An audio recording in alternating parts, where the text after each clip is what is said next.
Well, obviously we got off to a really good start, and I thought, Connor Nolan came out in the first inning, got 3 outs on like 7 or 8 pitches.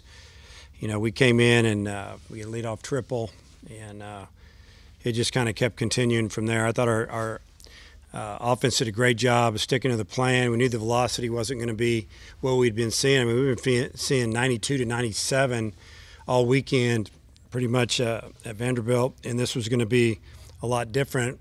So we just really talked about staying through the middle and going the other way. And, Ezel got it going. Martin hit the ball through the middle. I think we take a walk. Fletcher, I think, kind of went through the middle. We just did a really good job, and we punched in 5 runs. And then, Connor came out and, probably another, 15 pitches. We get him out, and then we put together another pretty good inning. And the inning took a while, so we just decided to not send Connor back out. We were thinking maybe 3, and just decided 2's enough. He'd sat for a long time, and we had 8-0 lead, and then we sent Treston, obviously, and he gave up some hits and a couple runs, but did a pretty good job. But just proud of the way the guys bounced back and played tonight. We had such an emotional weekend, an emotional game on Sunday. Monday's basically our day off from baseball. They have an option to lift if they want to. So you just don't know where the mind's going to be, but they responded really well and,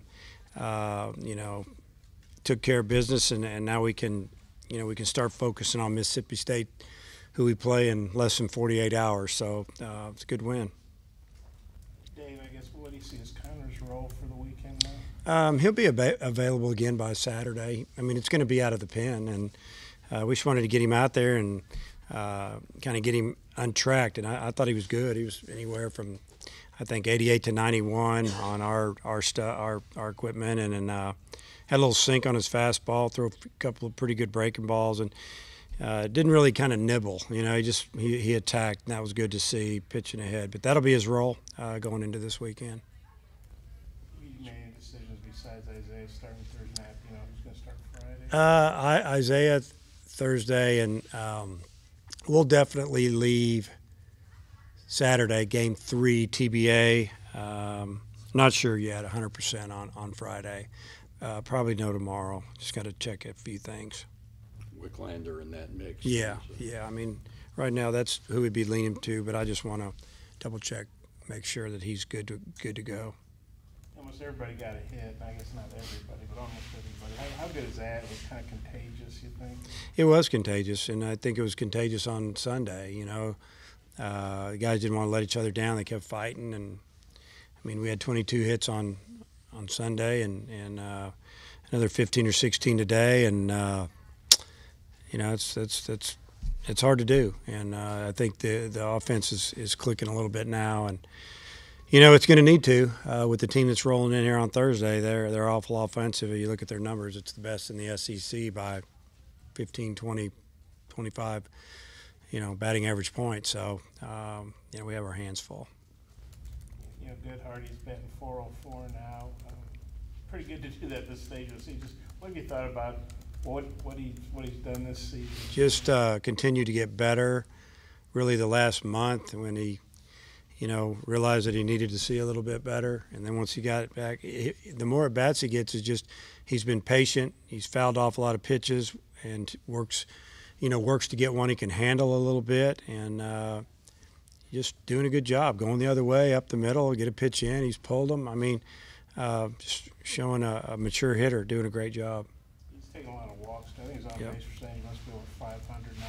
What have you thought about his walks? Yeah, I mean, that's one reason that I wanted to move him up in the order.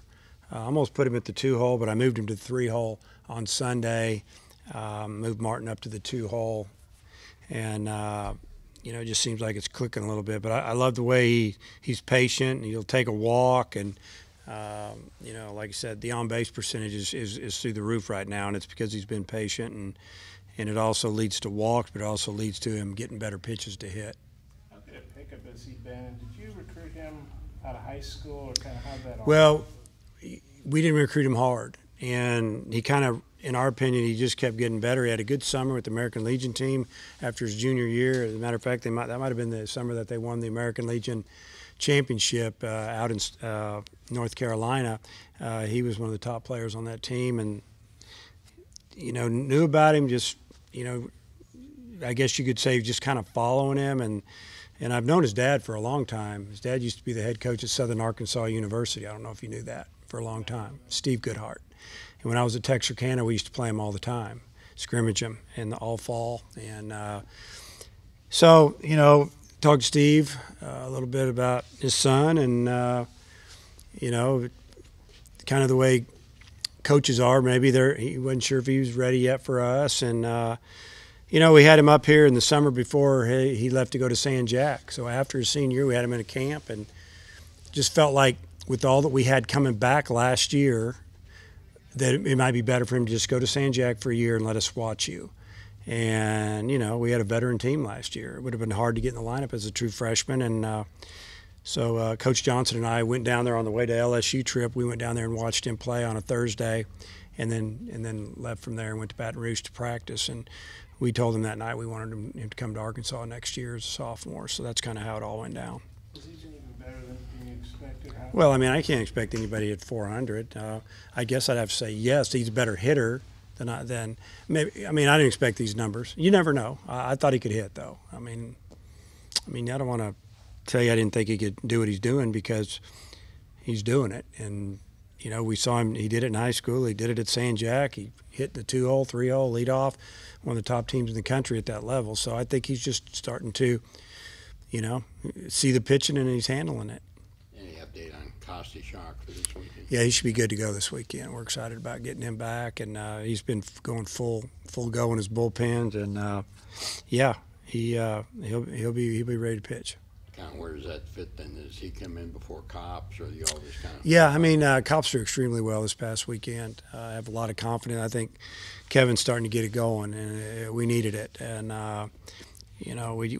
so it's good to get Costi back. I don't know how we'll work it, but it's not like we're just going to throw him in here and there. We'll put him in the middle of the fire. He'll have to go in and maybe lock it down or keep it where it is, or whatever the case may be. Being a freshman, how have you seen Connor kind of handle these struggles he's had going from weekend to midweek now? Well, you think about the freshmen; they've really never failed. 11-0 in high school, and team won state championship, and other freshmen have the same story. They haven't failed at the plate. They haven't failed in the field. So I think he's handled it really well. He's handled it. He's gotten taken out of games early. He doesn't complain. He just works, and he realizes how tough this league is, and it's unforgiving. But he bounced back today, and I'm sure the next time he gets the ball, I think he'll do well and continue to climb back up and be a big part of our pitching staff like he is. Seems like every week I see series you're playing somebody ranked the state's number 2. Yeah. What's real impressive about them? Why are they ranked so high? Well, they're ranked so high because, number one, they're just extremely good. They do everything well. They pitch well. We got a junior lefty that'll go Thursday that's going to be a good draft, and pitched in Omaha last year, and got really good stuff, and a couple of really good right-handers. After that, their lineup is a good 1 through 9. They've got Magnum at the top of the order that's probably going to set the all-time SEC hit record if he hadn't done it yet. He's had 2 4-for-4 and 5-for-5 games this year. Switch hitter, he's an incredible hitter. And he turned down the money and came back for his senior year, and he sets the table and drives runs in the second and third, fourth time up. So they're just good. They have power. If you just look at their numbers, they're hitting, 320 as a team, somewhere in there, hitting in the SEC play, and they're just really good. They're physical.